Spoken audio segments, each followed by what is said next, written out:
ಅಭಿವೃದ್ಧಿ ನಿಗಮದ ಅವ್ಯವಹಾರದ ಪ್ರಕರಣಕ್ಕೆ ಸಂಬಂಧಪಟ್ಟಂತೆ ಅಧಿವೇಶನ ಆರಂಭಕ್ಕೂ ಮುನ್ನವೇ ಬಿಜೆಪಿ ಪ್ರತಿಭಟನೆಯನ್ನ ಮಾಡೋದಕ್ಕೆ ಮುಂದಾಗ್ತಾ ಇದೆ. ಶಾಸಕರ ಭವನದಿಂದ ವಿಧಾನಸೌಧಕ್ಕೆ ಶಾಸಕರ ಕಾಲ್ನಡಿಗೆ, ವಾಲ್ಮೀಕಿ ಪ್ರತಿಮೆ ಬಳಿಯಿಂದ ಶಾಸಕರು ಕಾಲ್ನಡಿಗೆಯನ್ನು ಆರಂಭ ಮಾಡುತ್ತಿದ್ದಾರೆ. ಬೆಳಗ್ಗೆ 10 ಗಂಟೆ ಅಂದರೆ ಇನ್ನೇನು ಕೆಲವೇ ಹೊತ್ತಿನಲ್ಲಿ ಈ ಪ್ರತಿಮೆ ಬಳಿ ಸೇರಲಿದ್ದಾರೆ ನಾಯಕರು, ಬಿಜೆಪಿ ನಾಯಕರು. ವಿಧಾನಸೌಧಕ್ಕೆ ಬಿಜೆಪಿ ಶಾಸಕರು ಪ್ರತಿಭಟನಾ ಮೆರವಣಿಗೆಯನ್ನು ಹೊರಡಲಿದ್ದಾರೆ. ಇವತ್ತಿನ ಕಲಾಪದ ಬಳಿಕ ಬಿಜೆಪಿ ಶಾಸಕಾಂಗ ಸಭೆ ಕೂಡ ಇದೆ. ಅಧಿವೇಶನದಲ್ಲಿ ನಡೆಸಬೇಕಾದ ಹೋರಾಟ ಇನ್ನು ವಿಚಾರಗಳ ಬಗ್ಗೆ ಚರ್ಚೆಯಾಗುತ್ತೆ. ಖಾಸಗಿ ಹೋಟೆಲ್ನಲ್ಲಿ ಈ ಒಂದು ಬಿಜೆಪಿ ಸಭೆಯನ್ನು ಕೂಡ ಹಮ್ಮಿಕೊಳ್ಳಲಾಗಿದೆ ಅಂತ. ಅಂದರೆ ಹೇಗೆ ಮುಂಬರುವಂತಹ ಈ ವಿಧಾನಮಂಡಲ ಅಧಿವೇಶನದಲ್ಲಿ ಯಾವೆಲ್ಲ ವಿಚಾರಗಳನ್ನು ಇಟ್ಕೊಂಡು ಆಡಳಿತಾರೂಢ ಪಕ್ಷ ಕಾಂಗ್ರೆಸ್ಸನ್ನು ಕಟ್ಟಿ ಹಾಕಬೇಕು ಅನ್ನೋದನ್ನು, ಜನರ ಮುಂದೆ ಒಂದಷ್ಟು ವಿಚಾರಗಳನ್ನು ತರಬೇಕು ಅನ್ನೋದನ್ನು ಈ ಒಂದು ಸಭೆಯಲ್ಲಿ ನಿರ್ಣಯ ಮಾಡಲಾಗತ್ತೆ. ನೋಡಿ, ಇವತ್ತು ಶಾಸಕರ ಕಾಲ್ನಡಿಗೆ ಆರಂಭ ಮಾಡ್ತಾರೆ. ವಾಲ್ಮೀಕಿ ಒಂದು ಇದರಿಂದ ಸ್ಟಾರ್ಟ್ ಆಗುತ್ತೆ. ಅಂದರೆ ಅಭಿವೃದ್ಧಿ ನಿಗಮದ ಅವ್ಯವಹಾರ ಪ್ರಕರಣಕ್ಕೆ ಸಂಬಂಧಪಟ್ಟಂತೆ ಶಾಸಕರ ಭವನ ಏನಿದೆ ಅಲ್ಲಿಂದ ಹೊರಡ್ತಾರೆ. ವಾಲ್ಮೀಕಿ ಪ್ರತಿಮೆ ಏನಿದೆ ಅಲ್ಲಿ, ಆ ವಾಲ್ಮೀಕಿ ಪ್ರತಿಮೆಯಿಂದ ಕಾಲ್ನಡಿಗೆಯಲ್ಲಿ ಮೆರವಣಿಗೆ ಅಂದರೆ ಹೋರಾಟದ ಮೂಲಕ ಪ್ರತಿಭಟನೆ ಮಾಡಿಕೊಂಡು ವಿಧಾನಸೌಧಕ್ಕೆ ಎಂಟ್ರಿ ಕೊಡಬೇಕು ಅಂತ ಪ್ಲಾನ್ ಮಾಡ್ಕೊಂಡಿದ್ದಾರೆ. ಇದೇ ವಿಷಯಕ್ಕೆ ಸಂಬಂಧಪಟ್ಟಂತೆ ಮತ್ತಷ್ಟು ಡೀಟೇಲ್ಸ್ ಕೊಡ್ತಾರೆ ನಮ್ಮ ಪ್ರತಿನಿಧಿ ಜನಾರ್ದನ್ ಹೆಬ್ಬಾರ್ ದೂರವಾಣಿ ಸಂಪರ್ಕದಲ್ಲಿ ಜಾಯ್ನ್ ಆಗ್ತಿದ್ದಾರೆ. Janardhan, good morning. ಒಂದು ಕಡೆ ಇವತ್ತಿನಿಂದ ಅಧಿವೇಶನ ಆರಂಭ ಆಗ್ತಿದೆ.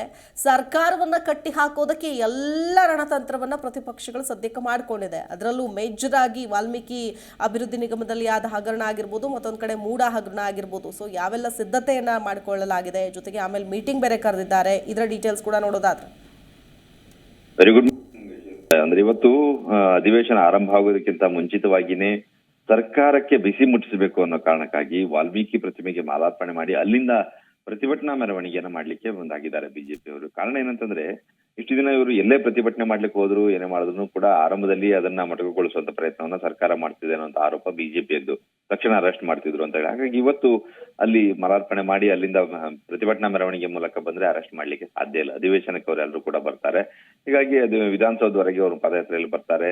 ಅಲ್ಲಿಂದ ಅಂಬೇಡ್ಕರ್ ಪ್ರತಿಮೆಗೆ ಹೋಗಿ ಮಾಲಾರ್ಪಣೆಯನ್ನ ಮಾಡಿ ಪ್ರತಿಭಟನೆಯನ್ನ ಮಾಡಿ ಸರ್ಕಾರ ಮೂಡ ಹಗರಣ ಮತ್ತು ವಾಲ್ಮೀಕಿ ನಿಗಮದಲ್ಲಿ ಆಗಿರುವಂತಹ ಅಕ್ರಮ ಇದೆರಡೂ ವಿಚಾರವಾಗಿಯೂ ಸಹಿತ ಮುಖ್ಯಮಂತ್ರಿಗಳೇ ನೇರ ಹೊಣೆಯನ್ನ ಹೊತ್ತು ರಾಜೀನಾಮೆ ಕೊಡಬೇಕು ಅಂತೇಳಿ ಆಗ್ರಹಿಸಿ ಪ್ರತಿಭಟನೆಯನ್ನ ಮಾಡ್ತಾರೆ. ಆ ನಂತರದಲ್ಲಿ ಸದನದಲ್ಲಿ ಈ ವಿಚಾರವನ್ನ ಪ್ರಸ್ತಾಪ ಮಾಡಿ ಸರ್ಕಾರವನ್ನು ಕಟ್ಟಿ ಹಾಕಬೇಕು ಅನ್ನೋ ಒಂದು ಪ್ರಯತ್ನವನ್ನು ಕೂಡ ಮಾಡಿದ್ದಾರೆ. ಇವತ್ತೇ ನಿಲುವಳಿ ಸೂಚನೆಯನ್ನು ಕೂಡ ಕೊಡಬೇಕು, ಆ ಮೂಲಕ ಅದ್ರ ಮೇಲೆ ಚರ್ಚೆ ಮಾಡಬೇಕು ಸಮಗ್ರವಾಗಿ. 2-3 ದಿನಗಳ ಕಾಲ ಈ ವಿಚಾರದ ಮೇಲೆ ಚರ್ಚೆ ಮಾಡಬೇಕು. ಆ ನಂತರ ಸದನದ ಒಳಗಡೆ ಮುಖ್ಯಮಂತ್ರಿಗಳ ರಾಜೀನಾಮೆಗೆ ಆಗ್ರಹಿಸಿ ಪ್ರತಿಭಟನೆ ಮಾಡಬೇಕು ಅನ್ನೋ ನಿರ್ಧಾರವನ್ನ ಬಿಜೆಪಿ ಮಾಡ್ಕೊಂಡಿದೆ. ನಂತರ ಸಂಜೆ ಇವತ್ತು ಮೀಟಿಂಗ್ ಅನ್ನು ಕೂಡ ಕರೆದಿದ್ದಾರೆ.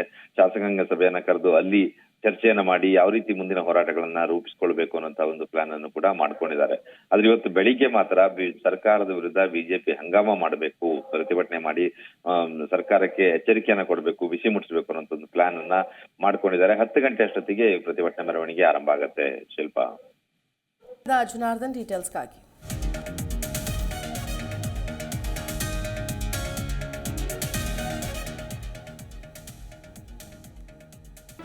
ಜಿ ಕನ್ನಡ ನ್ಯೂಸ್ ಈಗ ನಿಮ್ಮ ಮನೆಯಲ್ಲೇ ನೋಡಿ. ಎಲ್ಲ ಕೇಬಲ್ಗಳಲ್ಲಿ ಈಗ ಲಭ್ಯ.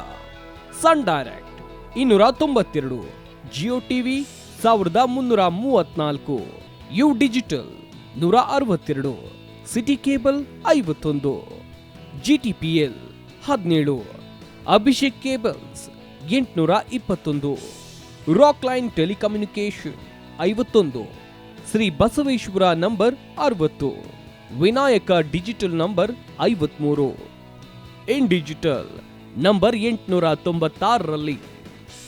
ನಿಮ್ಮಿಸ್ತದ ಜಿ ಕನ್ನಡ ನ್ಯೂಸ್ ನೋಡಿ ಆನಂದಿಸಿ.